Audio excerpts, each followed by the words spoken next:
Nunca creí en esas cosas, la neta. Eso de los aparecidos, las ánimas, o los tratos con el diablo me sonaban más a cuentos de abuelas o cosas que se decían para espantar borrachos. Pero la vida se encarga de callarte el hocico cuando menos lo esperas. Yo me llamo Samuel, y soy trailero desde que tengo memoria. Empecé manejando con mi jefe cuando tenía 17, y a los 21 ya andaba solo, haciendo rutas largas. No terminé ni la prepa, pero sabía mover traileres de doble caja en reversa con los ojos cerrados. Siempre fui bueno pa' eso. Lo que no era bueno era pa' el dinero. Nunca me rendía, pero por más que le chingaba, nomás no me alcanzaba. Entre los pagos de la casa, los gastos de los niños, el crédito del camión, cada quincena era un milagro. A veces me aventaba 3 o 4 viajes seguidos sin descansar bien, todo por no quedarle mal a la familia. Y fue en uno de esos viajes que me topé con lo que jamás pensé ver. Estaba en una ruta de Durango a Mazatlán, en plena madrugada. Una empresa me contrató para llevar equipo industrial, según ellos, muy delicado y sellado con cinta de seguridad. Me pagaban casi el doble de lo que normalmente me daban, y aunque me sonó raro, acepté sin pensarla. El camión venía ya con la caja enganchada desde una bodega vieja medio escondida en las afueras de la ciudad. No me dejaron ver la carga, solo firmé y vámonos. El encargado, un tipo flaco con voz ronca, me dijo en tono seco: «No te detengas, no abras, no hables con nadie». Yo me reí, pensando que estaba exagerando, pero algo en su mirada me dejó inquieto. Tomé la carretera federal 40D, la famosa del Espinazo del Diablo, una de las más peligrosas del país. Curvas infinitas, neblina que parece humo de cigarro, y un silencio que pesa como plomo. Había pasado por ahí muchas veces, pero esa noche se sentía diferente. No había coches, no había animales, ni siquiera se escuchaban los grillos, como si el mundo se hubiera detenido. Encendí la radio para sentirme acompañado, pero solo salía estática, y luego de la nada una voz muy suave empezó a cantar una canción ranchera que no conocía. Me sacó de onda. Cambié de frecuencia y volvió la estática. Apagué el aparato y seguí manejando. Después de un par de horas, el cansancio me estaba ganando. Tenía los ojos pesados y las manos sudadas. Vi un pequeño mirador al lado de la carretera, una de esas zonas de descanso improvisadas, y decidí parar un momento para estirar las piernas. Me bajé, prendí un cigarro y me apoyé contra la puerta. Todo estaba cubierto por una niebla espesa que apenas dejaba ver a unos metros de distancia. De pronto sentí que algo me observaba. No era paranoia, era real. Sentía un calor en la nuca, una presión en el pecho. Giré la cabeza y ahí estaba, un hombre, alto, muy alto, con un sombrero negro de ala ancha que le cubría los ojos, botas puntiagudas, una chaqueta larga como de charro, pero toda negra, sin bordados, como si absorbiera la luz. No se movía, solo estaba parado del otro lado de la carretera, entre la niebla. Pensé que era un loco o alguien perdido, así que le grité: «¿Todo bien, compa?». No respondió. Solo levantó la cabeza un poco y vi una sonrisa blanca, seca, como si no tuviera labios. Me congelé. No sé por qué, pero me entró un miedo que nunca había sentido. Un terror seco, sin razón, sin lógica. Me subí al tráiler lo más rápido que pude, cerré la puerta y encendí el motor. Pero antes de arrancar, lo vi otra vez por el retrovisor. Ya no estaba al otro lado. Ahora estaba parado justo detrás del tráiler, mirándome directo desde la sombra. Pisé el acelerador con fuerza y salí de ahí hecho madre. El camino se volvía más difícil con cada kilómetro. Las curvas eran más cerradas, la niebla más espesa, pero no podía parar. Tenía la sensación de que si me detenía, ese hombre, o lo que fuera, iba a alcanzarme. Pasé varios túneles y puentes, pero no recuerdo mucho. Todo era un borrón de nervios y miedo, hasta que llegué a un tramo donde el motor empezó a fallar. El tablero se apagó por unos segundos, las luces parpadearon, y el motor dio un par de jalones como si fuera a apagarse. Detuve el tráiler a un lado del camino, bajé para revisar el cofre, y fue ahí cuando escuché los golpes. Golpes secos, desde dentro del contenedor. Me quedé helado. Pensé que eran ratas, o que se había movido el equipo, pero el sonido era muy distinto, como si alguien o algo estuviera arañando las paredes desde adentro. Me acerqué a la parte trasera, con la linterna en mano, y vi que la puerta tenía marcas, como si algo la hubiera estado rasguñando. No lo quería creer. Pensé que era mi mente jugándome una broma por el susto anterior, pero entonces escuché una respiración pesada, justo detrás de mí. Giré en chinga con la linterna, y ahí estaba otra vez, el hombre del sombrero, parado a unos pasos de mí, tan quieto que parecía una estatua. Esta vez sí me habló, no con la boca sino con la mente. Lo juro, Escuché su voz como un eco dentro de mi cráneo. No temas, solo llevas lo que ya estaba muerto, pero si quieres cargar algo más valioso, podemos hablar. No supe qué contestar. Mi cuerpo entero se paralizó. Quise correr, pero mis piernas no respondían. Sentía que el aire era espeso como lodo. El charro, porque ya entendía quién era, dio un paso hacia mí. El suelo crujió bajo sus botas. El peso muerto cansa. Yo puedo darte libertad. Solo di que sí, y me extendió la mano. Una mano negra, huesuda, con las uñas como espinas. Todo en mi ser me gritaba que no lo hiciera, pero al mismo tiempo, una parte de mí, la parte desesperada, la parte cansada de batallar quería aceptar. Pensé en mi familia, en mis hijos, en todo lo que me faltaba por darles. Y aunque no dije palabra, sentí como mi mente daba el sí. No lo hablé, lo pensé, y él lo tomó. Sonrió, dio media vuelta, y se perdió entre la niebla. El tráiler encendió solo, las luces regresaron, y los golpes dentro del contenedor se detuvieron, como si nunca hubieran existido. Volví a la cabina, respirando como si acabara de salir de una pesadilla. Pero no era un sueño. Todo había pasado. Y aunque intenté convencerme de que fue alucinación, lo que pasó después me dejó claro que había sellado algo mucho más oscuro de lo que podía imaginar. Porque ese fue apenas el inicio. Y lo que vino después, me hizo desear no haber aceptado nunca ese trato. Volví a la cabina con las manos temblando y el corazón latiéndome tan fuerte que creí que se me iba a salir por la boca. Me senté frente al volante sin saber bien qué había hecho. No entendía cómo, pero en el fondo sabía que ya no había vuelta atrás. El camión arrancó solo como si alguien más lo estuviera manejando, aunque mis manos seguían sobre el volante. La radio que antes no servía se encendió con una claridad perfecta. Esta vez no era música sino una voz antigua, de esas que parecen sacadas de una grabación de los años 50. Una voz de hombre cantando una copla lenta, triste sobre un charro que vendía el alma a cambio de descanso eterno. Seguí la ruta, o mejor dicho, el camión me llevó. Todo se sentía como un sueño maldito. No sabía cuántas horas habían pasado. A ratos creía estar despierto, a ratos pensaba que me estaba volviendo loco.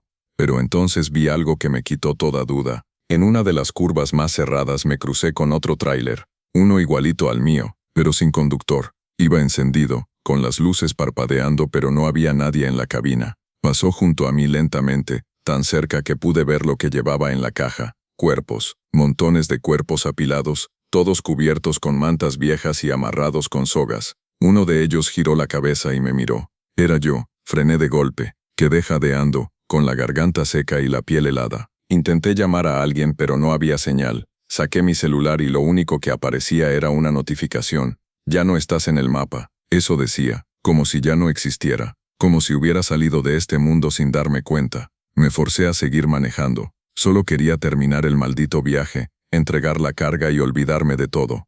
Al amanecer llegué a Mazatlán, pero no al destino normal. Me dirigí, sin entender cómo, a una bodega completamente abandonada en las afueras del puerto, con muros llenos de grafitis satánicos y ventanas rotas. Un hombre me esperaba. No era el mismo que me entregó la carga, pero tenía la misma mirada hueca. No habló, solo me indicó que dejara el tráiler ahí. Me bajé sin decir nada, sintiéndome como un zombi. Cuando regresé al camión para quitar mis cosas, vi que el asiento del copiloto tenía algo que yo no había puesto, una moneda negra, completamente lisa, sin grabado alguno. Estaba tibia. Al tocarla, vi una imagen fugaz en mi cabeza. Un desierto, muchas cruces clavadas en la tierra, y un tráiler volcado, el mío. Me llevé la moneda sin saber por qué. No lo pensé mucho. Me subí al camión y me fui. Esa semana no volví a manejar. Le dije a mi esposa que estaba enfermo. No dormía bien. Cada vez que cerraba los ojos, soñaba que estaba dentro del contenedor, golpeando las paredes, arañando, gritando. Me despertaba sudando, con la sensación de que algo me había seguido hasta la casa. Y empecé a ver cosas, sombras en los espejos, ruidos en el techo. Incluso los niños comenzaron a portarse raro. Una noche, mi hijo menor me dijo, «Papá, ¿por qué traes un hombre en la espalda?» Me quedé helado. «¿Cómo que en la espalda, hijo?» Él solo me abrazó y me susurró, «El del sombrero. Dice que ahora te toca a ti cargarlo a él». Intenté hablar con un padre de la iglesia del barrio. Me escuchó con cara de susto, y al final me dijo algo que me marcó. «No fue un sueño. Si hablaste con él ya no puedes hacerte pendejo. Lo que sea que hayas aceptado, ahora te pertenece». A los pocos días me ofrecieron otro viaje. No quise aceptar. Me negué. Pero esa misma noche, recibí la llamada de mi esposa llorando. Mi suegra se había caído por las escaleras y estaba grave en el hospital, y así pasó otra vez. Cada vez que me negaba a manejar, algo malo le pasaba a alguien que amaba. Era como si el charro estuviera ahí, esperándome en cada decisión, listo para castigar cualquier rebeldía. Así volví a las rutas. Pero ya no era yo. Los caminos que tomaba no estaban en los mapas. Los lugares donde entregaba la carga eran siempre diferentes. Cementerios en ruinas, bodegas olvidadas, pueblos que no aparecían en Google. Una vez entregué una caja en una iglesia quemada, y otra vez en medio del monte, donde un grupo de hombres vestidos con túnicas negras me esperaban rezando al revés. Todo era cada vez más oscuro, más grotesco, más inhumano. Y lo peor es que ya no podía diferenciar entre el día y la noche. Todo era gris, todo olía a muerte. En uno de esos viajes, la carga se abrió sola. Yo estaba bajando por la sierra, y escuché un golpe fuerte atrás. Me detuve, y cuando bajé a revisar, vi que la puerta del contenedor estaba entreabierta. No quise mirar dentro, pero algo dentro de mí me obligó. Lo que vi no tiene nombre. Había cuerpos, sí, pero no estaban muertos. Se movían, se retorcían, como si fueran almas atrapadas dentro de sus propios cadáveres. Uno de ellos me miró directo y me dijo con una voz quebrada: «Nos estás llevando al infierno». Cerré la puerta de golpe llorando como niño, y vomité ahí mismo en la tierra. Pero no podía hacer nada. Ya estaba atrapado. El charro volvió a aparecer unos días después, esta vez en el espejo de la cabina. Yo estaba comiendo en una gasolinera cuando, al mirar por el retrovisor, lo vi sentado en el asiento trasero del camión. Sonreía. Me dijo con esa voz sin labios: «No cargas cosas, cargas pecados. Y los pecados no se tiran, se reparten». Luego desapareció. La moneda negra que llevaba en la bolsa empezó a cambiar. Cada día aparecía con un grabado diferente. Primero fue una cruz, luego una calavera, luego una silueta que se parecía a mí, hasta que un día, la moneda desapareció por completo. Y fue cuando me di cuenta de que yo era la nueva carga. El trato era ese, no cargar más peso muerto. Pero ahora yo era parte de los vivos que cargaban lo que no podía morir. En el último viaje, mientras cruzaba una carretera entre Nayarit y Zacatecas, tuve un accidente. Al menos eso fue lo que me dijeron. Me desperté en el hospital, sin un rasguño, pero con la noticia de que el tráiler se había volcado en una curva cerrada y que nadie lo había encontrado. Desapareció, como si se lo hubiera tragado la tierra. A los días apareció otro igual en Durango, con otro conductor, y la misma carga. Nadie me creyó. Pensaron que estaba loco. Perdí el trabajo, perdí a mi esposa, me quedé solo, y ahora vivo en un cuartito sobreviviendo con lo que puedo. Pero cada noche, cuando cierro los ojos, escucho el motor del tráiler arrancando solo, y la voz del charro que me susurra al oído: «Tú pediste no cargar muertos, ahora cargas maldiciones». Y siento en la espalda un peso frío, como si yo mismo ya no fuera humano, como si fuera parte de algo más grande, más oscuro, porque el trato no se acaba con un sí. El trato es eterno. Y una vez que ruedas con él, no hay carretera que te devuelva. Nadie ve a los condenados, pero yo sí los veo. Y ahora tú también.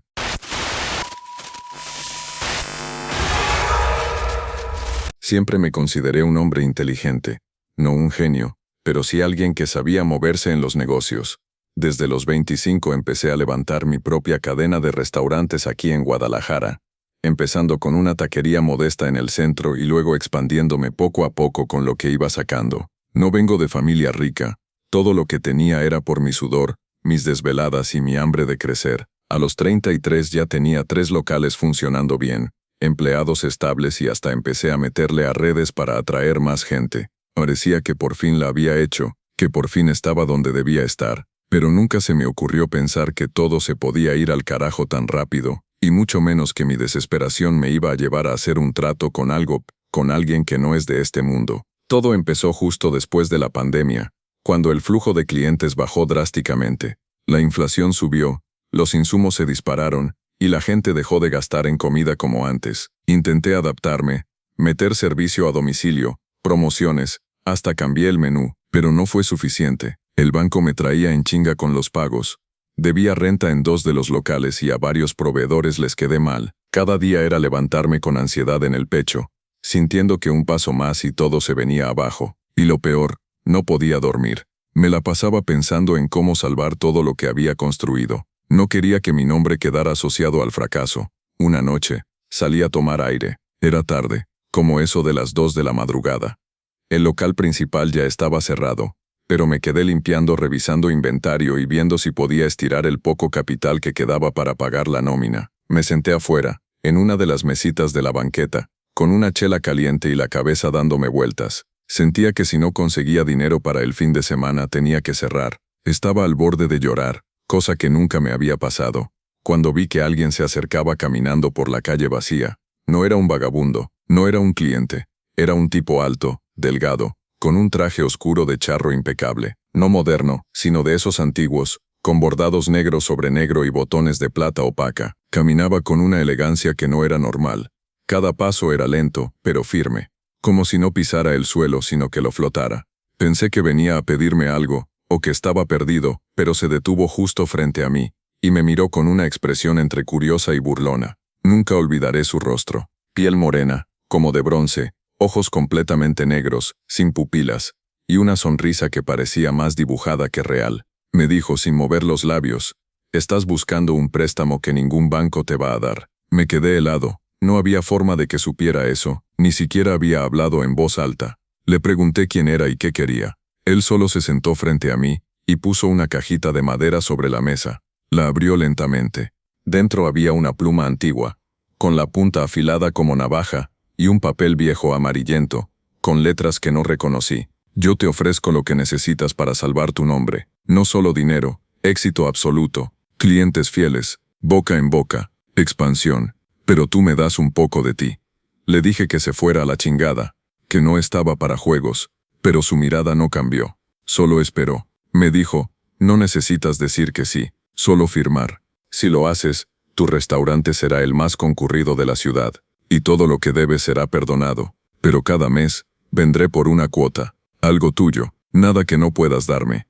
Me levanté furioso y le grité que se largara. Él se fue caminando, sin decir más, pero dejó la caja sobre la mesa. Me dije a mí mismo que era una broma, o una de esas alucinaciones por el estrés. Pero algo en mí, algo muy dentro, se quedó pensando en lo que ofrecía. Esa noche soñé con todos mis locales llenos. Gente esperando mesa afuera, risas, música, plata entrando a montones. Me desperté sudando, con la boca seca, y la caja todavía estaba ahí, abierta, con la pluma esperándome. No sé en qué momento lo decidí. Solo recuerdo estar sentado frente al papel, cortarme el dedo con la punta, y firmar sin leer. Fue como si mi cuerpo se moviera solo, como si alguien más estuviera dentro de mí en ese momento. Cuando terminé, la caja se cerró sola, y cuando la volví a abrir, estaba vacía. Al día siguiente todo cambió. Desde temprano la gente empezó a llegar sin parar. Clientes nuevos, familias enteras, influencers locales. Uno de mis videos se hizo viral sin que yo lo subiera. Aparecí en una nota de un sitio de gastronomía sin haber pagado publicidad. Todos los que me debían empezaron a pagarme sin que yo los buscara. Incluso uno de mis proveedores que me había bloqueado, me marcó para ofrecerme crédito y descuentos. Era como si la suerte se hubiera reescrito por completo. No lo podía creer. Pasaron semanas y los 3 locales estaban a reventar todos los días. Me llamaron de una revista para hacerme una entrevista. Me ofrecieron invertir. Abrí un cuarto restaurante en Tlaquepaque. Después uno más en Zapopan. Estaba viviendo el sueño. Pero como todo lo que sube muy rápido, algo tenía que salir mal. Y sí, fue entonces que vino por su cuota. Era la misma hora, la misma mesa, la misma banqueta. Estaba solo, como la primera vez. Él apareció de la nada, sin sonido, sin aviso. Solo estaba ahí, de pie mirándome con esos ojos huecos. Me dijo: «Es tiempo de recoger la primera parte. No te va a doler, al menos no ahora». Me paré para decirle que no había firmado ningún contrato real, que era una locura, que ya no quería nada de él. Pero antes de que pudiera hablar, me tocó la frente con un dedo. Sentí un dolor agudo detrás de los ojos, como si algo me arrancara un recuerdo. Me mareé, caí al suelo, y cuando desperté, no podía recordar la cara de mi hijo.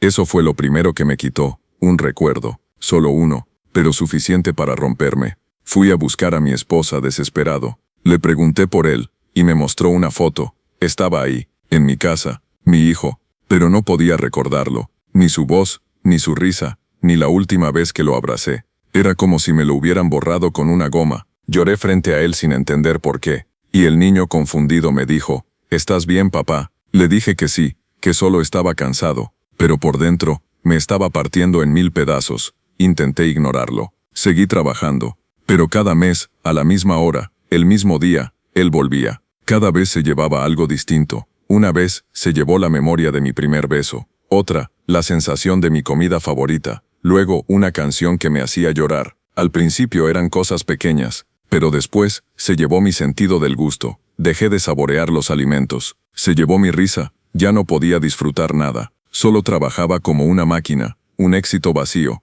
Un hombre hueco. Empecé a ver su silueta en los reflejos de las vitrinas, en la superficie de los cuchillos, en el fondo de las ollas. Aparecía en mis sueños, a veces sentado en la mesa del rincón, a veces parado junto a la estufa. Nadie más lo veía, solo yo. Y aunque mis locales seguían llenos, yo ya no estaba ahí. Mi mente se perdía entre vacíos cada vez más grandes. Empecé a olvidar cómo caminar solo, cómo escribir, cómo firmar mis propios cheques. Perdí el control, pero cada vez que pensaba en parar, pasaba algo. Uno de mis hijos se enfermaba, un incendio casi arrasa con una de las cocinas, un empleado desapareció sin dejar rastro. Todo estaba conectado. Yo ya no era dueño de nada, él lo era, y lo sabía. Y aunque quería escapar, sabía que ya no podía, porque aún me quedaba algo que él quería, y estaba dispuesto a venir por ello muy pronto. Después de la última visita del charro, ya no pude sostener la mentira. Estaba roto, no físicamente, no de una manera que la gente pudiera notar a simple vista. Me veía igual, saludable, próspero, con mis restaurantes en auge y una fila de inversionistas queriendo asociarse. Pero por dentro era un cascarón. Lo que él me estaba quitando no eran cosas materiales, eran las piezas que hacían que yo fuera yo, mis recuerdos, mis emociones, mis sentidos. Cada mes me vaciaba un poco más, y yo lo dejaba, porque sabía que si me negaba, algo mucho peor me iba a pasar. No sabía qué era, pero lo sentía, como se siente el temblor en la tierra segundos antes de que ruja. Sabía que se acercaba algo definitivo. Lo más cabrón fue cuando ya ni siquiera lo sentía llegar. Al principio lo veía, se aparecía frente a mí, me hablaba, me tocaba, pero después ya no hizo falta. Empezó a tomar lo que quería sin avisarme. Me despertaba sintiéndome extraño, incompleto, con un hueco nuevo que no podía explicar. Un día dejé de reconocer mi firma. Otro día olvidé el camino a mi casa y terminé manejando por horas como un perdido. Una vez olvidé el nombre de mi madre mientras ella me hablaba por teléfono, y lo peor fue que me estaba acostumbrando, como un perro golpeado que ya ni se queja. Mi esposa notó que algo andaba mal, claro. Me decía que estaba ausente, frío, que ya no reaccionaba como antes. Pero ¿cómo le explicas a alguien que hiciste un trato con una entidad que no pertenece a este plano? Que firmaste un contrato con la sangre de tus emociones, y que ahora eras poco a poco otra cosa. ¿Cómo se lo dices sin que te internen o te arrebaten a tus hijos? No se lo dije, solo asentía. Le prometía que iría a terapia, pero en el fondo sabía que no servía de nada. Ya no era un problema mental, era algo más profundo, más oscuro, algo que se había metido hasta el alma. Una noche soñé que estaba solo en uno de mis restaurantes. No había mesas, ni sillas, ni luces. Solo la cocina encendida y una fila interminable de personas entrando una por una. Cada cliente me entregaba algo distinto. Uno me daba una lágrima, otro un trozo de piel, otro su lengua, su voz, su sombra. Yo los recibía, los metía a la olla y cocinaba con eso, y luego se los servía al siguiente. Cuando me desperté me sangraban las encías. Tenía la boca llena de un sabor metálico, espeso. Me miré al espejo del baño y vi al charro parado detrás de mí, sin moverse, sin reflejo. Solo su sombra, proyectada en mi pared. Esa misma mañana, el chef principal de uno de mis locales apareció muerto dentro del refrigerador industrial. Nadie supo cómo entró ahí ni por qué no pudo salir. Murió congelado, con una expresión de terror tan pura que parecía una estatua. La policía investigó, pero no encontró nada. Fue un accidente laboral. Lo cerraron con una multa. Yo mientras tanto sentí un vacío profundo, no por la muerte de mi empleado, sino porque me di cuenta de que ya no sentía nada, ni pena, ni culpa, ni miedo, solo vacío. Fue entonces cuando empecé a buscar respuestas. No en libros ni en la iglesia, no. Fui con gente que conocía del barrio, gente que sabe de cosas que no se pueden explicar. Un santero me dijo que lo que me estaba consumiendo no era un demonio común. Me preguntó si había hecho tratos con alguien de negro. Cuando le dije que sí, el viejo palideció. Me sacó de su casa y me gritó que no volviera, que ese no era un ser que se pudiera exorcizar. Otro brujo me pidió una cantidad absurda de dinero por un ritual, y cuando vio mi nombre escrito en papel, lo quemó y me dijo, ya no eres tú ya estás vendido, no hay regreso. Entonces lo comprendí. Lo que el charro negro me estaba quitando no era solo mi identidad, Era mi alma en cuotas. Cada pedazo que él se llevaba lo convertía en algo útil para él. ¿Para qué? No lo sé, pero sentía que me estaba moldeando, transformando, que cada parte que se llevaba la usaba para crear otra cosa, otro ser, o tal vez para alimentar algo más grande, más hambriento. Y yo era su fuente. Intenté dejar los negocios, traspasar los locales, irme del país. Pero siempre que lo intentaba, algo pasaba. El notario que iba a firmar los papeles se accidentó. El comprador desapareció. Un día, cuando tenía todo listo para tomar un vuelo a Colombia, me detuvieron en el aeropuerto por una alerta migratoria que nunca existió. Estaba atrapado, amarrado al contrato que firmé con mi propia sangre, y él lo sabía. Una madrugada, me desperté con un olor horrible a quemado. Pensé que se estaba incendiando algo. Corrí por toda la casa, pero no había fuego. El olor venía de dentro de mí. Me olí las manos, la ropa, la boca, todo olía a carne podrida, como si algo se estuviera descomponiendo dentro de mí. Esa noche, tuve el peor sueño de mi vida. Caminaba por un mercado, vendiendo platos con partes humanas. Mi cara estaba cubierta con una máscara de charro, y todos me saludaban como si fuera un santo. Cuando me vi reflejado en una vitrina, entendí, yo ya no era un empresario. Era su cocinero, su recolector, su emisario. Al día siguiente me miré al espejo por última vez. Lo que vi ya no era yo. Mis ojos estaban opacos, como si no tuvieran brillo. Mi piel estaba grisácea, tensa. No tenía expresión. Sonreí, pero no sentí nada. Fui a uno de los restaurantes y me quedé parado en la cocina sin moverme por horas. Los empleados me preguntaban si estaba bien. Les decía que sí, pero no lo estaba. Sentía que mi cuerpo ya no me pertenecía, que cada movimiento era una orden que venía de otra parte. El charro me visitó una última vez.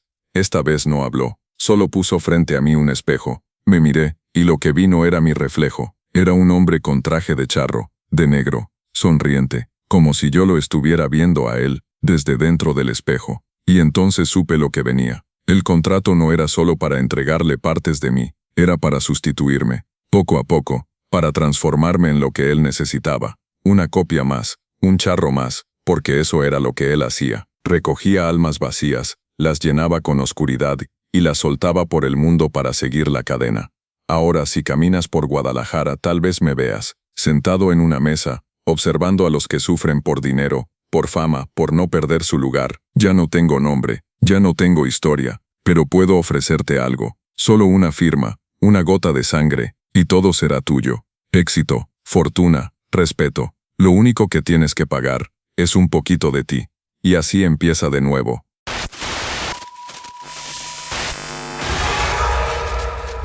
Yo no pedí este trabajo. No era mi vocación, ni mi plan de vida. Pero cuando no tienes otra opción y necesitas el dinero para sacar adelante a tu hija, haces lo que sea. Me llamo Patricia y soy enfermera. Vivo en Veracruz, en una colonia tranquila pero pobre, donde los servicios médicos son escasos y los hospitales están saturados. Conseguí chamba en un hospital rural de esos que nadie quiere, donde los turnos de noche duran eternidades, las medicinas escasean y a veces no hay ni guantes para atender. Pero era lo que había. Acepté sin pensarlo porque necesitaba ingresos estables. Lo que no sabía es que esa decisión me iba a marcar de por vida, porque ese hospital no era normal. Y una de esas madrugadas, entre sábanas sucias y pasillos oscuros, conocí a alguien, o algo que me ofreció un trato. Empecé trabajando en el área de urgencias. Nada fuera de lo común al principio. Accidentes de moto, picaduras, balazos de pleitos, señoras con la presión por los cielos. Pero de noche, todo cambiaba. El hospital tenía un aire pesado, como si el silencio doliera. Las luces parpadeaban, los elevadores se trababan, y había zonas enteras que nadie quería cruzar sola, como la sala de cirugía vieja, que llevaba años clausurada pero a veces se encendía sola. Las primeras semanas me hice la fuerte. Soy práctica. No creo en fantasmas ni en brujerías, o eso me repetía, hasta que empecé a ver cosas que no podía explicar. Una noche, mientras caminaba por el pasillo de pediatría para revisar a los pacientes, vi pasar una sombra por el extremo del pasillo, alta, delgada, con un sombrero grande. Me detuve en seco, pensando que algún familiar se había metido. Caminé rápido hacia donde lo vi, pero no había nadie, ni puertas abiertas, ni ruido, nada, solo un frío repentino que me caló hasta los huesos. No quise darle importancia. Me dije que era el sueño, el cansancio, pero empecé a ver esa figura más seguido. En las ventanas, en las esquinas, en los reflejos de los equipos médicos, siempre de pie, siempre mirando, siempre esperando. Lo peor fue cuando una paciente terminal, una señora mayor que tenía cáncer avanzado, me agarró del brazo con fuerza una noche y me susurró: «Él ya está aquí, vino por mí». Le pregunté quién. Ella, con los ojos bien abiertos, me dijo: «El del sombrero, el que lleva a los muertos, pero no quiere a mí, te quiere a ti». Me aparté de inmediato. Pensé que deliraba. Horas después la señora murió, y en su cama había una pluma negra, larga, como de cuervo, que nadie supo de dónde salió. Desde ese día las cosas se salieron de control. Empecé a soñar con él. Lo veía parado al pie de mi cama, dentro del hospital, en medio de la sala de urgencias. No hablaba, solo me mostraba su mano, abierta como esperando que se la tomara. Y en esos sueños, todos los pacientes estaban de pie, rodeándolo, con los ojos vacíos, repitiendo al unísono: «Sálvanos, pero paga el precio». Me despertaba gritando, empapada en sudor, con la sensación de que alguien me había tocado la frente con un dedo helado.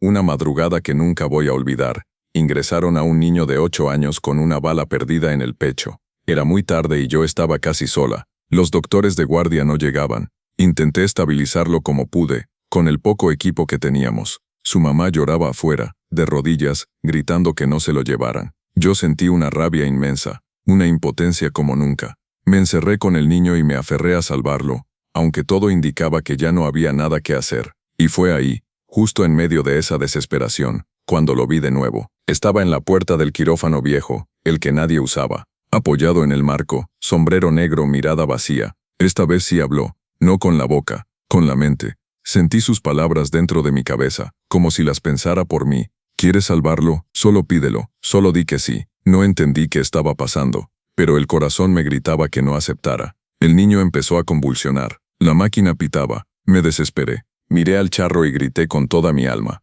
«Hazlo, pero no se lo lleves». Y ahí fue cuando todo cambió.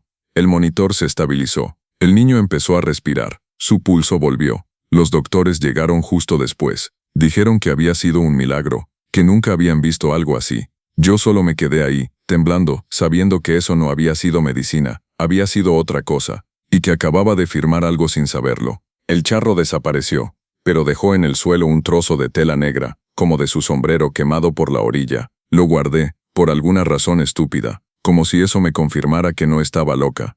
Después de eso los milagros comenzaron a repetirse. Pacientes que debían morir, sanaban. Gente que llegaba con heridas imposibles sobrevivía. Todos pensaban que yo era una enfermera excepcional. Me llamaban la mano bendita. Me felicitaban, me subieron el sueldo. Pero yo sabía que nada era por mí, era él, y que cada vida salvada tenía un costo. Al principio no lo entendía, hasta que los costos empezaron a llegar. No de golpe, de forma lenta, sutil, pero implacable. Un paciente al que salvé se quitó la vida días después. Una señora con cáncer terminal, que se recuperó milagrosamente, empezó a tener visiones de gente muerta, y terminó internada en un psiquiátrico. Y uno de los niños que sobrevivió a un accidente empezó a hablar un idioma que nadie entendía. En cada caso yo estaba ahí. En cada caso el charro aparecía en algún momento, en una ventana, en una esquina, en un reflejo. A veces solo pasaba, otras me miraba, pero siempre estaba presente.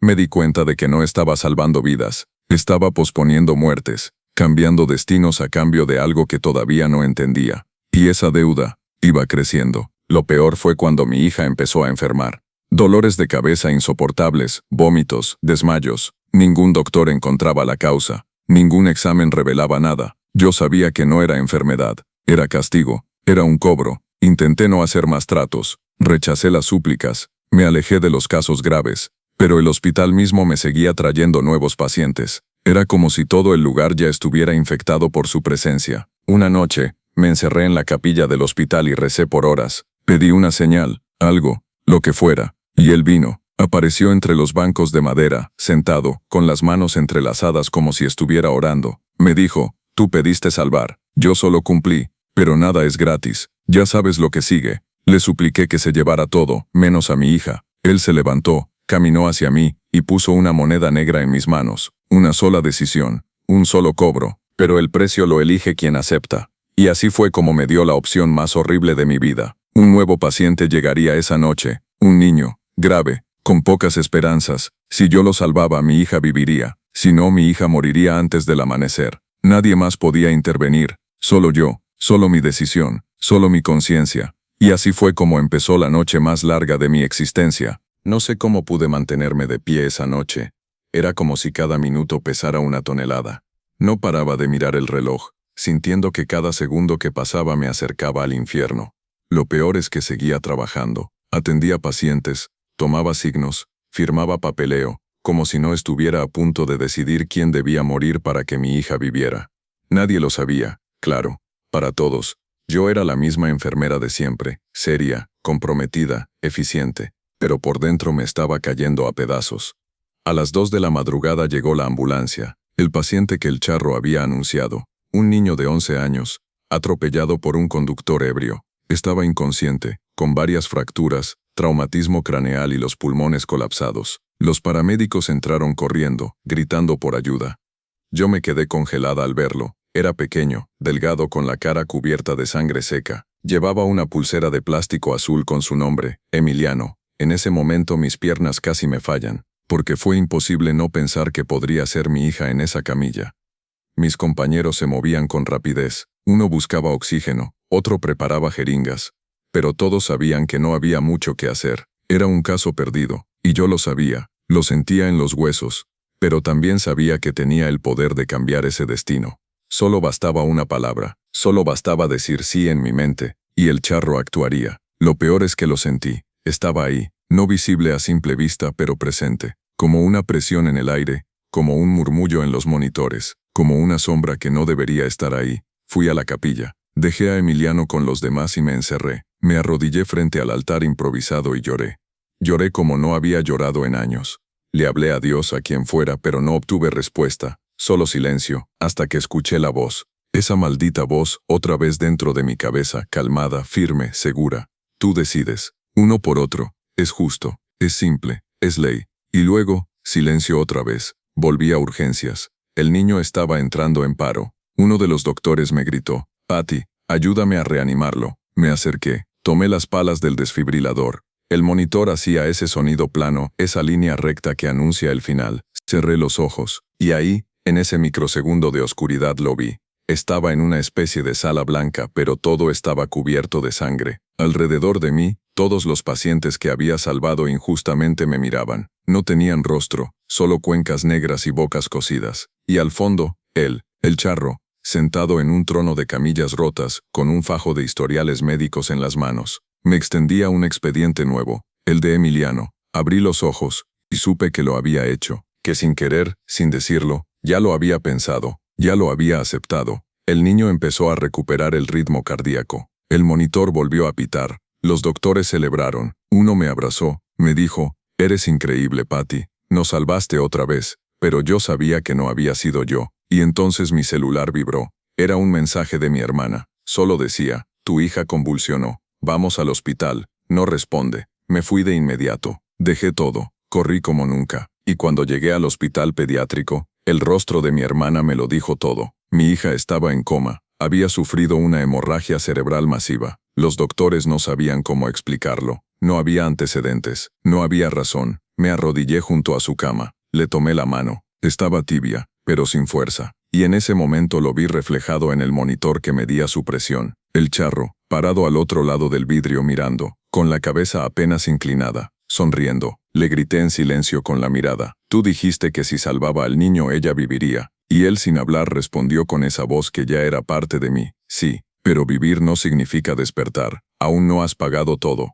Pasaron días. Yo no volví al hospital. Me tomé licencia. Me encerré en casa. No podía comer. No podía dormir. Cada vez que cerraba los ojos, veía sus ojos cerrados, su cuerpecito inmóvil, su respiración asistida. Y cada noche él aparecía. En mis sueños, en los reflejos, en la esquina de mi habitación. Me traía regalos, una muñeca rota, una hoja de expediente, una jeringa oxidada. Todos con su sello, todos con una frase: el siguiente turno es eterno. Empecé a preguntarme si ya estaba muerta, si todo esto era parte del castigo. Tal vez yo también estaba en coma, soñando este infierno, pero no, era real, más real que cualquier otra cosa que hubiera sentido en mi vida. Hasta que una noche, en medio de esa locura, el charro me habló claro, como nunca antes. Me dijo: puedes terminar esto, puedes cambiarlo todo, solo toma mi mano, esta vez por completo, te daré lo que quieras, te devolveré a tu hija. sana, despierta, pero el hospital será mío. No entendí al principio. ¿El hospital? ¿A qué se refería? Y él respondió antes de que lo preguntara. Quiero tus manos, quiero tu bata, quiero tu cuerpo ahí, atendiendo, recibiendo, entregando.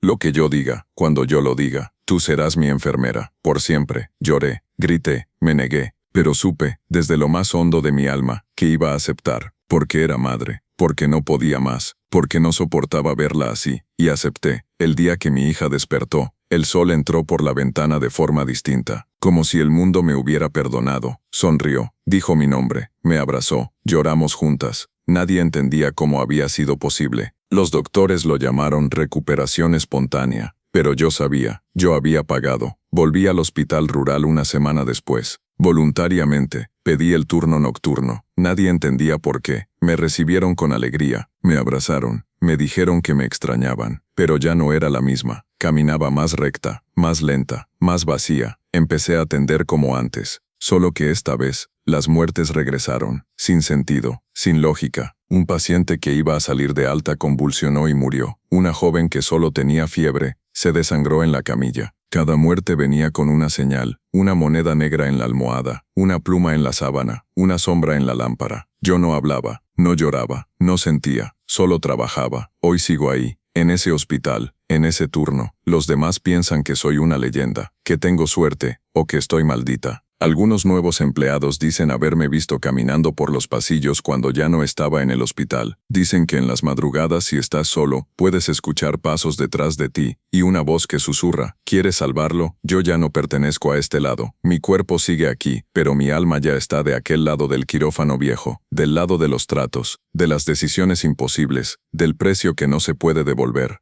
Y si alguna vez te encuentras en ese hospital, si alguna vez escuchas mi voz ofreciéndote ayuda, recuerda, toda vida tiene un precio, y yo estoy aquí para cobrarlo.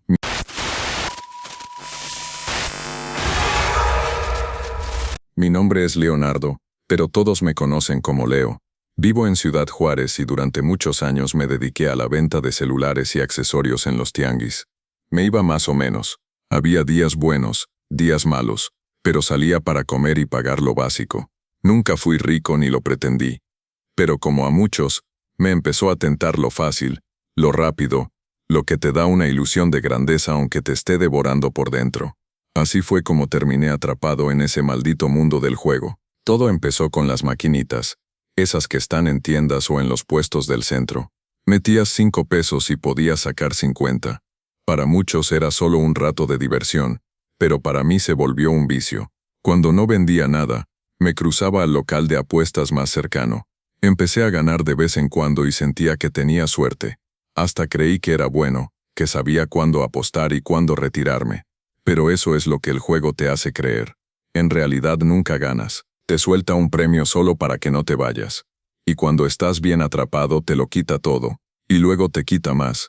En menos de un año perdí todo. Mi carrito, el negocio, lo que tenía ahorrado, hasta la televisión de mi casa. Llegué al punto de empeñar el celular de mi esposa sin decirle. Y cuando me lo descubrió se fue con mi hijo.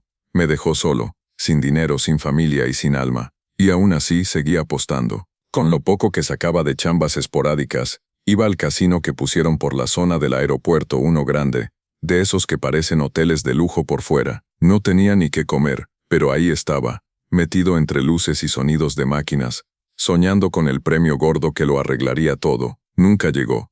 Hasta que una noche pasó algo distinto, algo que cambió mi suerte, pero no como lo imaginé. Era viernes. Estaba más jodido que nunca, pero no me resignaba. Entré al casino con 100 pesos que había conseguido cargando unas cajas en una tienda. Me senté en una máquina, la misma de siempre, una que decía Demon Fortune con letras doradas. Había perdido casi todo cuando de repente se acercó un hombre. Alto, moreno, elegante, con un traje de charro negro, sin adornos, sin colores, con botones de plata tan opacos que no reflejaban la luz. Pensé que era parte del show o algún loco disfrazado, pero nadie más lo miraba. Se sentó en la máquina de al lado, cruzó las piernas y me dijo con una voz profunda: «Esa máquina no te va a dar nada, no a menos que juegues con lo que de verdad importa». Me reí. Pensé que era otro apostador tratando de hacer conversación. Le dije que no tenía ni qué apostar, que estaba en la ruina. Él sonrió y me extendió una ficha. Era diferente a todas las del casino. negra, pesada, sin número, con un grabado extraño en el centro, un sombrero de charro rodeado de calaveras diminutas. Me dijo: juega esta, pero recuerda, lo que ganes será tuyo, y lo que pierdas también. No supe por qué, pero la tomé. Sentí un escalofrío al tocarla, como si me bajara la temperatura de golpe. La metí en la máquina sin pensarlo. Las luces se apagaron por un segundo, luego se encendieron con una intensidad que nunca había visto. Giré. Las figuras pasaban tan rápido que no podía seguirlas. Se detuvieron. 3 símbolos iguales, una calavera con una corona. La máquina empezó a sonar como loca. Luces rojas y doradas. Sonó una alarma. La pantalla marcaba un premio mayor. Gente se acercó a ver. Los empleados corrieron. Había ganado casi $500,000. Así, de la nada. Yo estaba en shock. El hombre del traje negro solo me miraba, con esa sonrisa torcida. Se acercó y me dijo al oído: la suerte no es gratis. Disfrútala, mientras dure. Y se fue. Nadie lo notó. Nadie preguntó por él. Solo desapareció. El casino me pagó en efectivo. Salí con un fajo de billetes que apenas cabía en la mochila. Me sentía en la cima del mundo. Volví a rentar un lugar decente. Compré muebles, ropa nueva, hasta intenté recuperar a mi esposa, pero no quiso saber nada de mí. No me importó. Tenía dinero, poder. Volví al casino la semana siguiente. Jugué con fichas normales y gané otra vez. Y otra. Era como si las máquinas me obedecieran. Me hice conocido entre los apostadores. Algunos decían que estaba tocadito por la suerte. Yo sabía que no era suerte. Era él, el charro, aunque no lo quería aceptar del todo. Una noche, me senté en otra máquina diferente. Metí mis fichas como siempre, pero antes de apretar el botón, sentí una presencia a mi lado. Volteé. Ahí estaba otra vez, de pie, esta vez, más serio. Me miró fijamente y me dijo: ya ganaste bastante, es hora de pagar la primera ficha. Le pregunté qué significaba eso. Me respondió: tú sabrás cuál es. ¿Y cuándo? Desapareció. No pasó nada al principio, pero al día siguiente, me enteré que un primo mío había muerto en un accidente. Chocó contra un tráiler, sin razón aparente. Era como mi hermano. Habíamos jugado juntos toda la infancia. No entendí por qué me dolió tanto. Me sentía culpable. Luego lo relacioné. Justo la noche anterior, había ganado una cifra grande. Y justo antes, el charro me había advertido: una ficha, a cambio de una vida. La coincidencia era demasiada. Desde entonces, cada vez que ganaba, algo malo pasaba. Un amigo moría, un conocido desaparecía, una vecina era encontrada colgada. La suerte me llenaba los bolsillos, pero me vaciaba el alma. Sentía que con cada ficha jugada, alguien más pagaba el precio, pero no podía parar. Ya no. Era como si una fuerza me jalara cada vez más fuerte hacia esas luces malditas. Una madrugada, mientras caminaba al baño del casino, encontré una puerta entreabierta al final de un pasillo donde nunca había estado. La curiosidad me ganó. Entré. Era una sala privada, llena de humo espeso. Había mesas de juego antiguas, con tapetes negros y símbolos extraños. En cada mesa, personas apostaban, pero no con dinero. Un tipo puso un frasco con lo que parecía su propia sangre. Otro ofreció una fotografía de su familia. Una mujer llorando entregó un mechón de cabello y dijo: solo una semana más, por favor. Nadie los forzaba, solo jugaban. Al fondo, lo vi. Sentado en una silla enorme, observando todo, el charro, con los brazos cruzados, como si él fuera el dueño del lugar. Me miró y me dijo: ya formas parte de este juego, pero aún tienes fichas, y te falta entregar la más importante. Me desperté tirado en el baño. No supe si lo soñé, o si de verdad estuve ahí, pero en mi bolsillo había una ficha nueva, igual a la primera, negra, pesada, con el grabado del sombrero, y una fecha, la de cumpleaños de mi hijo. Ahí supe que la próxima apuesta no iba a ser por dinero. Ahí empezó el verdadero terror. Desde el momento en que encontré esa ficha negra con la fecha de cumpleaños de mi hijo, supe que el juego había cambiado. Ya no se trataba de ganar dinero. Ya no era un vicio ni una adicción. Ahora era una maldición, una deuda marcada con nombre y fecha. Esa noche no pude dormir. Me quedé sentado en el sillón, viendo esa ficha como si me fuera a hablar. La giraba entre los dedos, sintiendo su peso frío. Estaba grabada con precisión, con letras tan pequeñas que solo se veían con una lupa, pero no necesitaba leerlas para entender. Esa ficha era él, mi hijo, y el charro me estaba diciendo que lo próximo que apostara, lo iba a perder.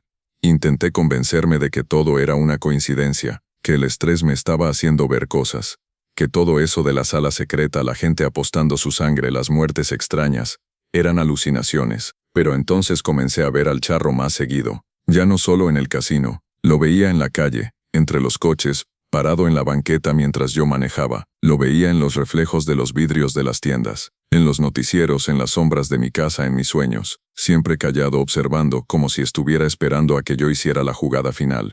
Intenté alejarme del juego. Dejé de ir al casino. Vendí la televisión. Cancelé el internet, me encerré. Pasé semanas sin tocar una ficha. Pero el charro no se fue. Al contrario, su presencia se hizo más pesada.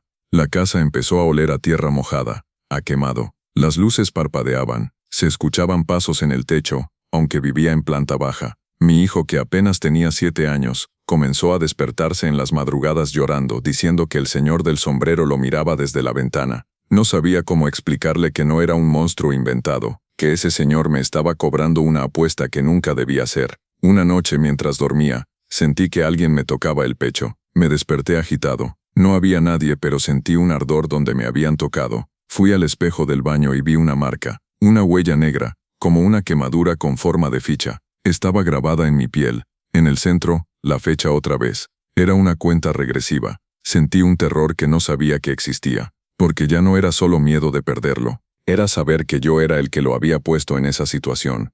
Desesperado fui al casino una vez más, no para jugar. Quería buscar esa sala secreta, ese lugar lleno de humo donde otros como yo pagaban con su alma. La puerta ya no estaba. No importaba cuántas veces caminara por el pasillo. Había desaparecido. Pregunté a empleados, a guardias, a conocidos. Nadie sabía de qué hablaba. Uno de los meseros, un señor ya grande, me dijo en voz baja: «Si la viste, ya no hay marcha atrás, compa. El que entra ahí ya juega en otra liga. Ahí no se gana. Solo se entrega». Esa noche, al regresar a casa, mi hijo ya no estaba. Mi exesposa me llamó gritando, diciendo que lo había dejado solo en su cuarto por unos minutos y que cuando regresó no estaba. Todo cerrado. Ninguna señal de forzamiento. Solo una ventana abierta, y en el marco una ficha negra idéntica a la mía. Pero esta vez, estaba rota por la mitad. Como si ya se hubiera jugado. Como si ya se hubiera perdido. Me volví loco. Llamé a la policía, busqué en todas partes, grité por las calles como un demente. Nadie sabía nada. Nadie había visto nada. Nadie podía ayudarme. Pasé días sin dormir, sin comer, sin pensar en otra cosa que en recuperarlo. Y en cada rincón de la casa, lo veía. Al charro, de pie en silencio, con los ojos vacíos y el sombrero siempre inclinado hacia adelante. Nunca hablaba, pero yo sentía sus palabras, sus burlas, su triunfo. Había ganado. Me había arrancado lo único que me quedaba. Y lo peor es que yo se lo había dado. Entonces me llegó una idea enferma. Si él me lo había quitado en una apuesta, tal vez podía recuperarlo en otra. No tenía sentido, pero era lo único que podía pensar. Me encerré en la sala, puse la ficha rota sobre la mesa y grité como un loco: «Quiero jugar otra vez, esta vez por él. Te ofrezco lo que sea». No pasó nada al principio. El silencio me rompía los oídos. Pero luego, el aire se volvió pesado. La sala se oscureció, como si el foco se apagara sin apagarse. Y él apareció. El charro se materializó frente a mí, salido de las sombras, más alto que nunca, más imponente. Tenía en la mano una baraja, pero no era común. Las cartas parecían hechas de piel, con símbolos que no entendía. Me habló con esa voz profunda que retumbaba sin sonido: «¿Quieres recuperarlo? Entonces juega. Pero esta vez, la ficha eres tú». Me explicó las reglas. 5 cartas, 3 jugadas. Si ganaba, mi hijo regresaba. Si perdía, me quedaba ahí. No entendía a qué se refería con ahí, hasta que vi lo que estaba detrás de él. Una especie de abismo, como una sala infinita con mesas de juego, donde cientos de sombras humanas apostaban entre sí. Algunos lloraban, otros reían como locos. Otros simplemente estaban sentados, inertes, como estatuas vacías. Todos con fichas negras frente a ellos. Todos atrapados, porque ese era su reino. Un casino eterno donde las almas jugaban sin parar. Y yo estaba a punto de ser uno más. Acepté. Tenía que hacerlo. Barajó las cartas y me las entregó. No entendía nada. Solo símbolos. Rostros deformes. Números al revés. Él jugó las suyas. Yo jugué las mías. No sé cómo describirlo. No era como jugar póker o blackjack. Era más. Cada una me arrancaba un recuerdo, una emoción. Cuando ponía una sobre la mesa, sentía un dolor físico, como si me estuvieran arrancando algo. En la tercera jugada puse mi última carta. Era mi rostro. No una imagen. Mi rostro real, de carne y hueso, dibujado en esa carta como si alguien lo hubiera arrancado de mi alma. Él la miró. Luego puso la suya. Una carta en blanco. Me miró y dijo: «Empate». Grité, supliqué, le pedí otra jugada, otro trato, pero él solo se rió, esa risa hueca que no tiene eco. Me dijo, tu alma no es suficiente, pero tu lugar en el juego ya está reservado. Y entonces todo cambió. Desperté en el casino, en una de las máquinas, como si nada hubiera pasado. Tenía ropa limpia, billetes en el bolsillo, fichas en la bandeja, pero no recordaba mi nombre, ni mi historia, ni a quién había venido a buscar. Ahora estoy aquí todos los días, jugando, sin saber por qué, sin recordar quién soy. A veces me viene una imagen, la de un niño, su risa, pero se va, como un sueño. Lo único que conservo es una ficha negra que nunca se acaba. Siempre vuelve a aparecer, por más que la tire o la rompa. Y a veces, muy de vez en cuando lo veo, al charro, caminando entre los pasillos del casino, mirando a otros jugadores, buscando, esperando, porque siempre hay alguien dispuesto a jugar su alma, por una ficha de suerte.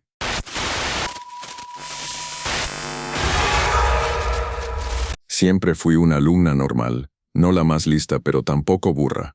Me gustaba estudiar, eso sí, y más que nada me gustaba sentir que estaba haciendo algo por mí. Me llamo Estefanía, y esta historia pasó cuando tenía 20 años, estudiando en la UAP, en Puebla. Llevaba ya 4 semestres de psicología, y todo iba bien, hasta que empecé a fallar en una materia que no me entraba ni con café, ni con desvelos, ni con tutorías. Neurocognición sudo, un tronco durísimo, lleno de teoría densa, esquemas cerebrales, nomenclaturas absurdas, y un profesor que parecía odiar a todo el mundo. Era la típica materia donde todos se sientan atrás, donde el aire se siente espeso, y los exámenes te sacan las ganas de vivir. Me fue mal desde el primer parcial, y después del segundo ya tenía media boleta hundida. Y si reprobaba esa materia perdía la beca. Y sin beca me tocaba regresarme al rancho con mi mamá y abandonar todo. No es exageración, es la verdad. No tenía a nadie más, ni a dónde ir. Esa presión me tenía al borde. Lloraba en el baño, comía mal, soñaba con el maldito hipocampo y los lóbulos frontales todas las noches. Y cuando se acercaba el final del semestre, llegó el colapso.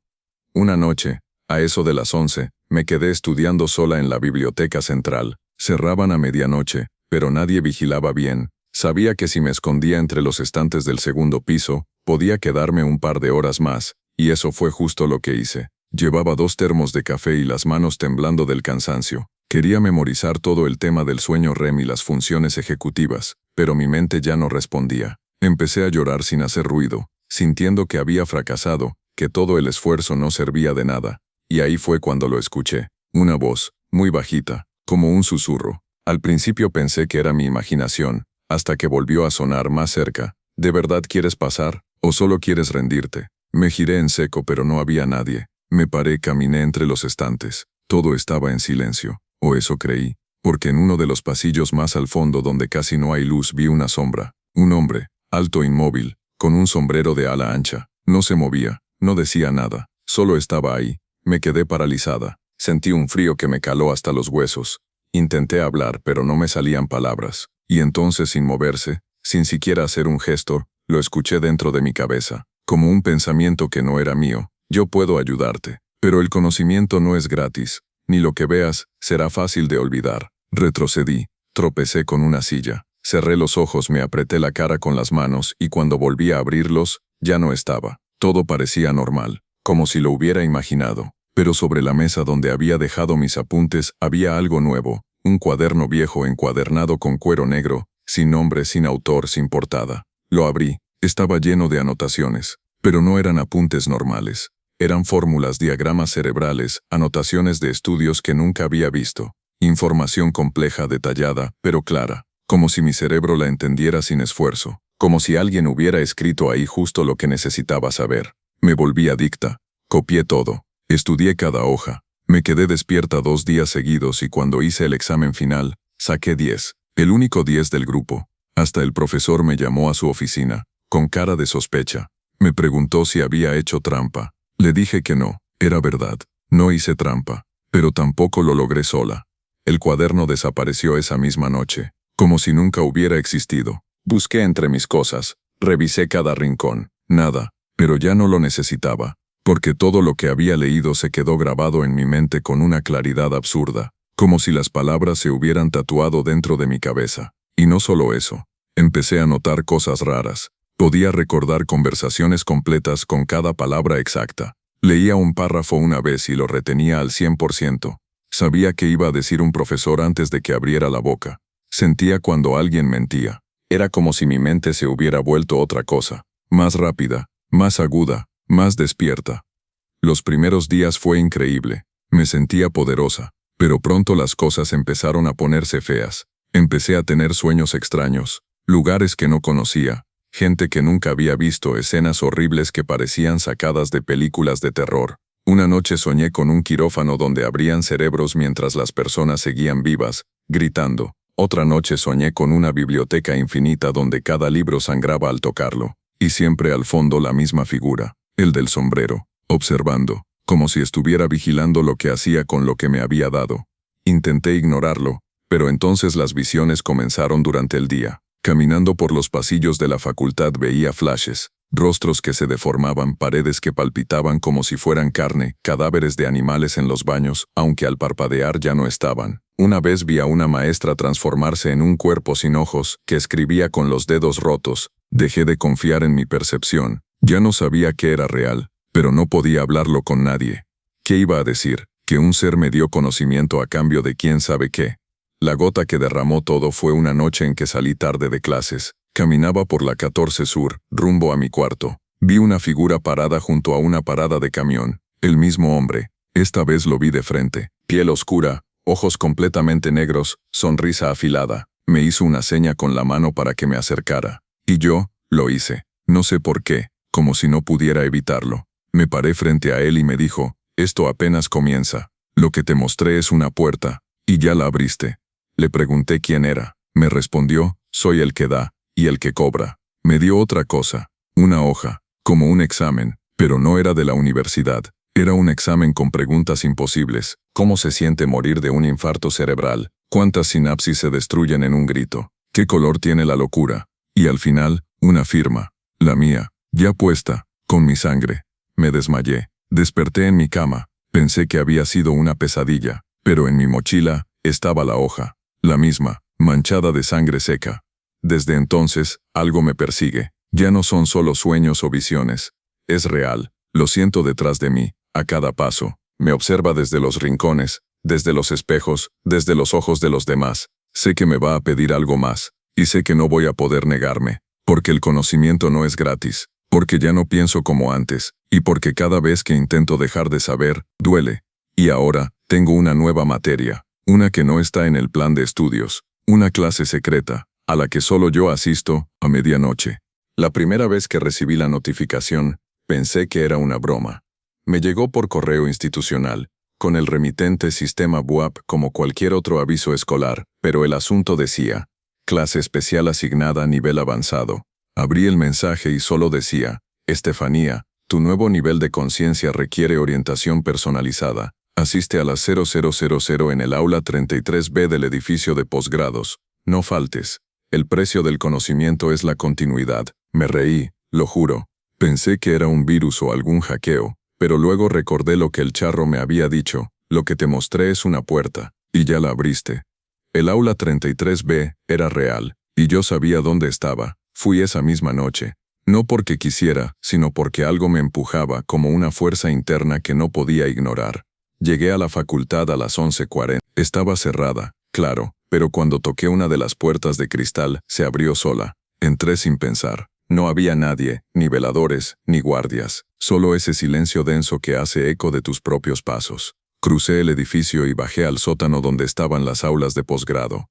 El 33B era una sala que, según los planos, había sido clausurada hacía años por filtraciones, pero esa noche estaba encendida. Una luz tenue salía por debajo de la puerta. Toqué. Nadie respondió. Empujé la hoja y entré. Era un aula pequeña, con pupitres viejos de madera, pizarrón verde y olor a humedad. Pero no estaba sola. En el fondo, de pie junto al escritorio del profesor, estaba él, el charro. Vestido igual que siempre, negro total, sin brillos, sin adornos, con esa presencia que se te mete en la médula. Esta vez no esperó. Me habló directo, sin rodeos. No fuiste elegida por suerte. El conocimiento te encontró, y ahora debes enseñarlo. La clase comienza ahora, y entonces me di cuenta de que los pupitres no estaban vacíos. Poco a poco empezaron a llenarse. pero no con personas comunes. Eran figuras oscuras, con rostros difusos, algunos sin cara, otros con ojos blancos brillando en la oscuridad. Seres que no respiraban, que no se movían, pero que me observaban. Él señaló el escritorio, y sin entender por qué, caminé hacia él. Me paré al frente, como si fuera la profesora. Y en ese momento mi boca empezó a hablar sola. No recuerdo exactamente qué dije. Palabras en otro idioma, fórmulas imposibles, descripciones de cosas que no deberían existir. Era como si estuviera canalizando algo, como si mi mente ya no fuera mía. Cada palabra que salía de mí hacía que los seres del aula asintieran. Me tomaban apuntes. Algunos gemían, otros se rasguñaban los brazos como si eso les ayudara a entender mejor. Sentí un dolor punzante en la cabeza, pero no podía parar. Era un trance. Cuando terminé, el aula estaba vacía otra vez. El charro me observaba con una mezcla de aprobación y burla. Me dijo, «Muy bien, has dado tu primera clase, pero cada lección tiene un costo, uno que no puedes elegir». Me desmayé ahí mismo. Desperté en mi cuarto sin saber cómo había llegado. Tenía la ropa llena de tierra, como si hubiera cruzado un campo o una fosa. En mi celular había una nota de voz grabada por mí, pero yo no recordaba haberla hecho. Al reproducirla, escuché mi propia voz recitando fórmulas, nombres de entidades desconocidas, palabras que no se pueden pronunciar sin que la lengua se doble sola. Vomité. Estuve toda la mañana encerrada, sintiéndome vacía, como si algo dentro de mí se hubiera roto o salido. Ese mismo día me enteré de que un compañero de mi clase había desaparecido. Se llamaba Sergio, y según los rumores lo vieron por última vez en la biblioteca, estudiando para el mismo examen que yo. Su mochila apareció en un aula vacía, junto a un cuaderno negro con una sola hoja escrita. Decía, «No debí querer saber más. Nadie supo qué pasó. La universidad lo ocultó como pudo. Pero yo sabía. El conocimiento que se me había dado tenía hambre, y estaba empezando a devorar a otros». Las visiones regresaron con más fuerza. Veía cadáveres colgados de los árboles del campus. Escuchaba voces en los audífonos aunque no tuviera música puesta. Cada vez que miraba a alguien directo a los ojos, sabía algo sobre ellos que no quería saber, quién los había traicionado, qué habían soñado la noche anterior, cuál sería su causa de muerte. Dejé de ver a mis amigas, dejé de salir, solo existía entre clases, tareas, y las clases de medianoche. Porque sí, las clases continuaban, cada vez en un aula distinta. A veces era en laboratorios abandonados, otras en salones donde ya no daban materias. Una vez incluso fue en el baño del segundo piso, donde al entrar encontré una fila de cuerpos arrodillados frente a un espejo, repitiendo lo que yo decía en voz baja. Cada clase me dejaba más cansada, más hueca, más lejana de lo que era, pero también más despierta. Veía más allá de lo real, comprendía cosas que ningún humano debería entender. Y una noche tras una clase especialmente intensa, donde hablé sobre la conciencia que habita en la electricidad de las ciudades muertas, el charro se me acercó más que nunca. Me tomó del brazo, su mano era como una piedra helada, y me dijo, «Hay quienes nacen para aprender, pero tú naciste para transmitir. Tu mente es una antena, tu alma una pizarra, y esta escuela no se termina nunca». Le pregunté por primera vez qué era él. Me respondió, «Soy el maestro del último aula, el guardián del conocimiento prohibido, y tú, Estefanía, ya formas parte del personal académico». Esa noche soñé que estaba frente a un grupo de niños, pequeños, uniformados, con la piel podrida, los ojos vacíos. Me pedían que les enseñara cómo morir sin olvidar, y yo lo hacía. Les hablaba de venas que explotan, de lenguas que se retuercen, de pensamientos que se imprimen en el aire como humo, y ellos aplaudían. Al despertar, tenía algo escrito en el brazo, una lista, de nombres, mis compañeros de clase, todos, y a un lado de cada nombre, una fecha, como si fuera una agenda, o una lista de asistencia. Una de esas fechas coincidía con la muerte de Sergio, otra con la de una chica que se suicidó ese semestre, otra con una que aún no ha llegado, la mía. Ya no sé si soy estudiante, profesora, prisionera o emisaria, pero sigo yendo, cada medianoche, a cada clase, porque no puedo parar, porque él me lo exige, y porque cada lección no solo me transforma, también transforma el mundo que me rodea. Y ahora tú que estás escuchando esto ya formas parte también, porque el conocimiento compartido es contagioso. Y si esta historia llegó a ti, es porque estás listo para aprender cosas que no deberías saber. ¿Tienes miedo? Perfecto. La clase está por comenzar.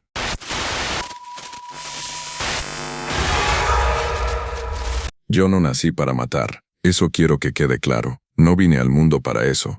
Pero cuando vives en Sinaloa, en la sierra, y creces con hambre, con coraje, y con la necesidad pegada al estómago como un cáncer, uno termina haciendo lo que tiene que hacer para sobrevivir. Me llamo Julián, aunque ese ya no es mi nombre en ningún lado.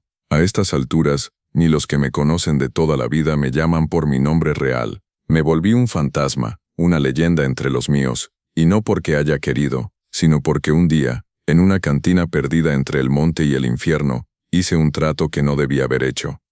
Antes de que todo se fuera al carajo, yo era sicario, de los buenos. Me reclutaron a los 17 porque sabía manejar, porque tenía buen ojo, y porque no tenía miedo. Empecé como halcón, luego chofer, luego gatillero en operaciones de cobro.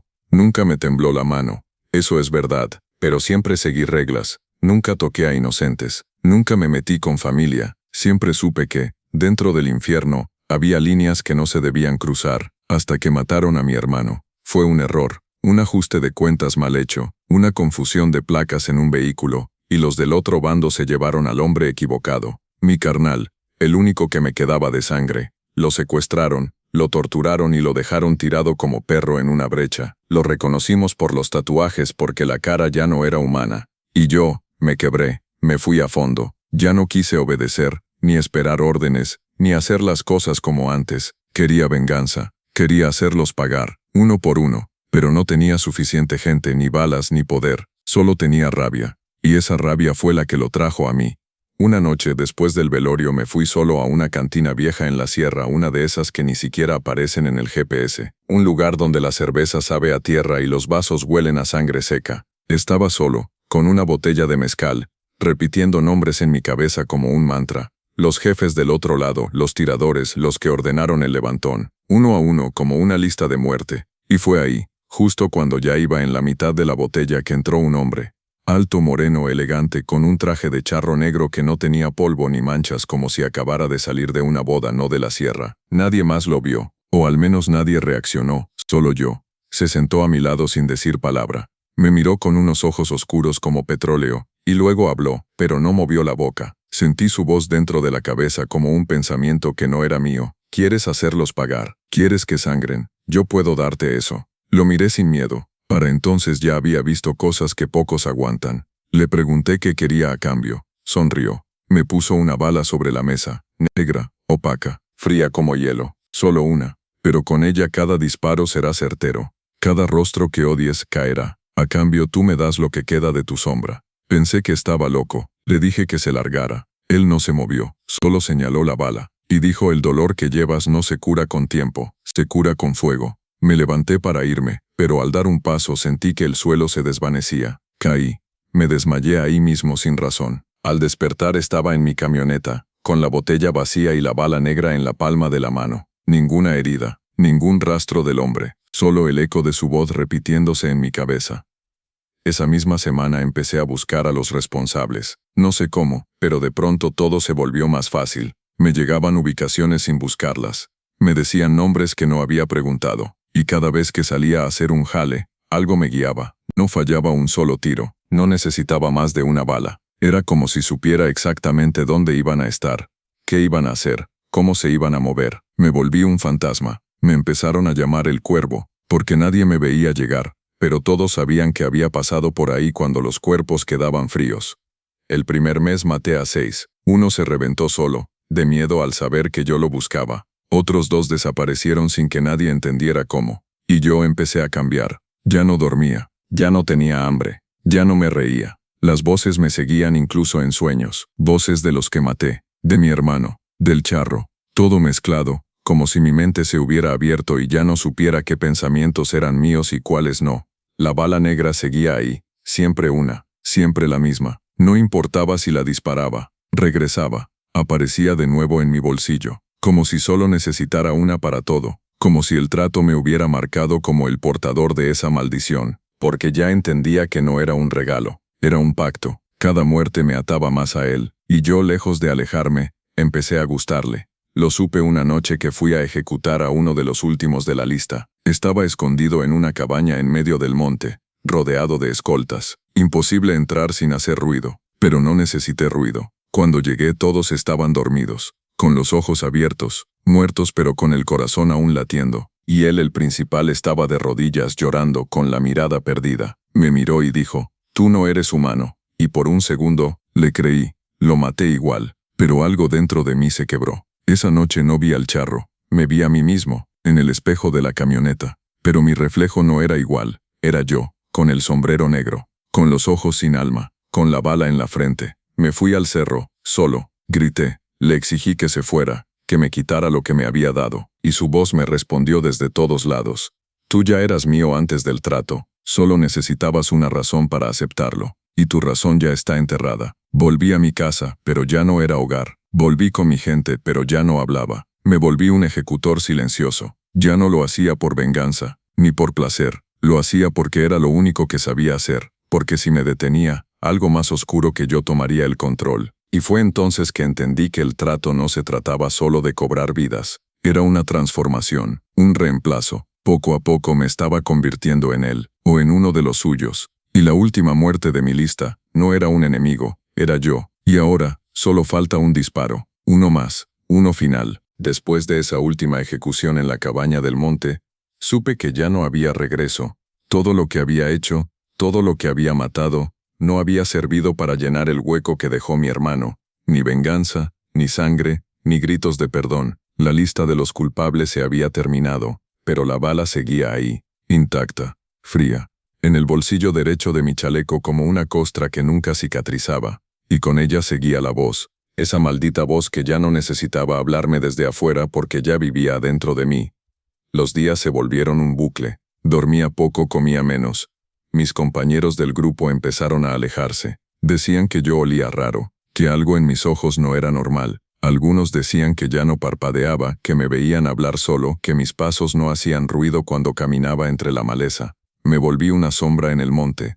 Un chiste que nadie quería contar, hasta que uno de ellos, un morro nuevo, intentó burlarse de mí en una fogata diciendo que el cuervo ya ni alma tenía.